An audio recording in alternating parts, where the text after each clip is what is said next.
ఢిల్లీలోని ఎర్రకోట సమీపంలో గత ఏడాది జరిగిన కారు పేలుడు ఘటనపై దర్యాప్తులో సంచలన విషయాలు వెలుగులోకి వస్తున్నాయి. ఉగ్రవాదం వైపు ఆకర్షితులైన డాక్టర్లు అందరూ అన్సార్ ఇంటెరియం అనే కొత్త ఉగ్రవాద గ్రూప్ ను ఏర్పాటు చేసుకున్నట్లు వెల్లడైంది.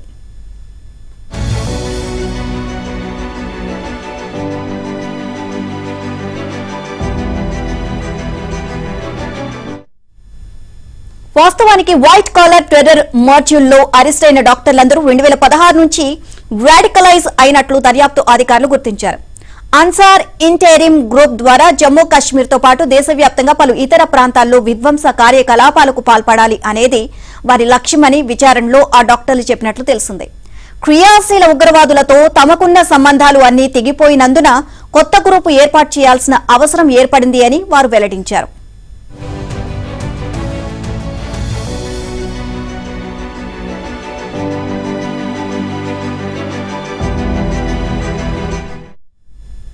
నిందిత డాక్టర్లు ముజమిల్ గన్నీ, ఉమర్ ఉన్ నబీ, ఆదిల్, అతని సోదరుడు ముజఫర్ తో పాటు మౌల్వీ ఇర్ఫాన్, కారీ అమీర్, తుఫాయిల్ ఘాజీలు 2022లో శ్రీనగర్లోని ఓ ఈద్గాలో సమావేశమయ్యారు అని ఓ అధికారి తెలియజేశారు. ఈ సమయంలో అన్సార్ ఇంటెరియం గ్రూప్ ను ఏర్పాటు చేయాలి అనే నిర్ణయం తీసుకున్నారు. దీనికి ఆదిల్ ను చీఫ్ గా నియమించుకున్నారు. మౌల్వీ ఇర్ఫాన్ ను డిప్యూటీ చీఫ్ గా, గన్నీ ట్రెజరర్ గా అనుకున్నట్లు అధికారులు పేర్కొన్నారు.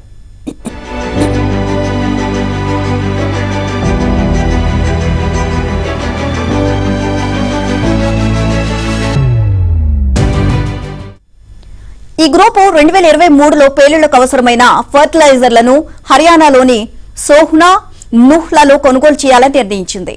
ఉమర్ సూచనల మేరకు ఫరీదాబాద్లోని ఓ కెమికల్ దుకాణం నుంచి ఎన్పీకేను కొనుగోలు చేశారు అని అధికారులు తెలియజేశారు. ఇక ఆదిల్ కొత్త ఉగ్ర గ్రూప్ లో సభ్యుల కోసం వేట కొనసాగించాడు. ఈ క్రమంలో దక్షిణ కశ్మీర్ కు చెందిన డానిష్ అనే వ్యక్తిని ఫరీదాబాద్లోని అల్ ఫలాహ్ యూనివర్సిటీలోని ఒక అద్దె రూమ్ కు తీసుకొచ్చాడు. అక్కడ ఉమర్, గన్నీ టీఏటీపీ పేలుడు పదార్థాలను తయారు చేయడం వారిద్దరూ చూశారు. ఆ తర్వాత ఆత్మాహుతి దాడికి ఒప్పించడానికి డానిష్ ను ఉమర్ ప్రయత్నం చేశారు. అతను ఒప్పుకోకపోవడంతో పుల్వామాకు చెందిన 28 ఏళ్ల డాక్టర్ ఉమర్ ఎర్రకోట వద్ద కారులో భారీ పేలుడు పదార్థాలతో ఆత్మాహుతి దాడి చేశాడు.